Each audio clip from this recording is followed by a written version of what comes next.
فبأي آلاء ربكما تكذبان۔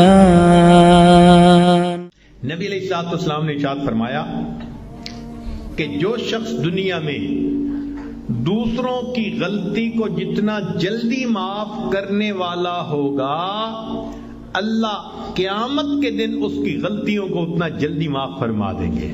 اور دوسری حدیث پڑھ کے تو ڈر لگتا ہے۔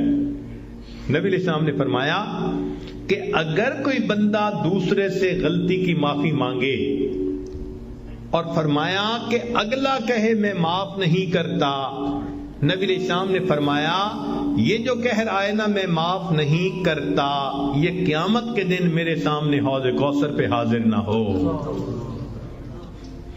یعنی دوسرے لفظوں میں اللہ کے حبیب صلی اللہ علیہ وسلم نے فرمایا میں اس بندے کی شکل نہیں دیکھنا چاہتا۔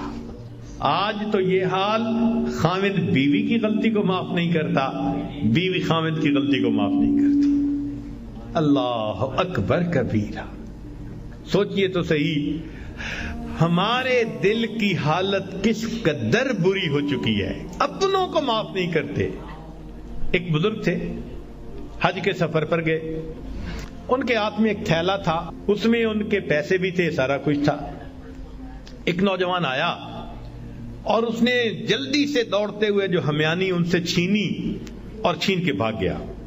اللہ کی شان کہ جس نے ہمیانی چھینی تھی نا، یہ تھوڑی دور آگے گیا تو اچانک اس کی آنکھوں کی بینائی چلی گئی۔ کئی دفعہ ہوتا ہے نا بیٹھا ہوا آدمی اٹھے تو آنکھوں میں اندھیرا آ جاتا ہے، تو اس کی بھی ایسی حالت ہوئی کہ اس کی آنکھوں میں اندھیرا، بینائی چلی گئی۔ لو جی، اس نوجوان نے تو رونا شروع کر دیا۔ لوگوں نے پوچھا کیوں روتے ہو؟ کہنے لگا کہ میں نے ایک بندے کا تھیلا چھینا، پیسے چھینے، مجھے لگتا ہے اس نے بد دعا کی، اللہ نے میری بینائی چھین لی۔ ان کا بھئی وہ بندے وہ کہاں ہے؟ کہنے لگا فلاں حجام کی دکان کے قریب۔ تو جب اس بندے کو بتایا کہ بھئی وہ بڑے میاں آگے ہیں، لوگوں نے بھی کہا معاف کر دیں، نوجوان نے بھی کہا پلیز مجھے معاف کر دیں، وہ کہنے لگے میں نے تو اسی وقت ہی معاف کر دیا تھا۔ وہ کہیں جی یہ آپ کے سارے پیسے لے کے بھاگ گیا اور آپ کہتے ہیں میں نے اسی وقت معاف کر دیا تھا۔ وہ کہنے لگے ہاں مجھے خیال آیا تھا جس کی وجہ سے میں نے اسی وقت معاف کر دیا تھا۔ تو لوگوں نے پوچھا کیا خیال آیا تھا؟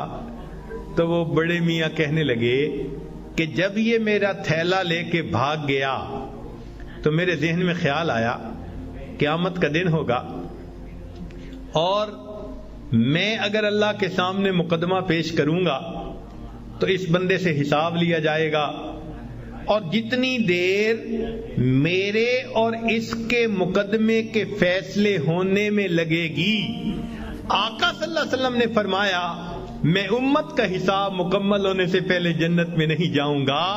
تو خیال آیا کہ جتنی دیر میرے مقدمے میں لگے گی، میری وجہ سے میرے آقا صلی اللہ علیہ وسلم کو جنت میں جانے میں دیر لگے گی، میں نے معاف کر دیا، نہ مقدمہ پیش ہوگا نہ میری وجہ سے میرے آقا کو دیر لگے گی۔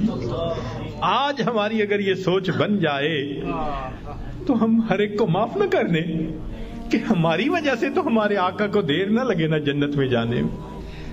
ہم بھی اپنے گھروں میں اپنی بیٹی کو، اپنے بیٹے کو، اپنی بیوی کو، اپنے بھائی کو غلطیاں ہو جاتی ہیں، باتیں ہو جاتی ہیں، تو بجائے دلوں میں کینہ رکھنے کے اور بجائے دلوں کے اندر دشمنی پالنے کے، ہم اللہ کے لیے معاف کرنے کی عادت ڈالیں۔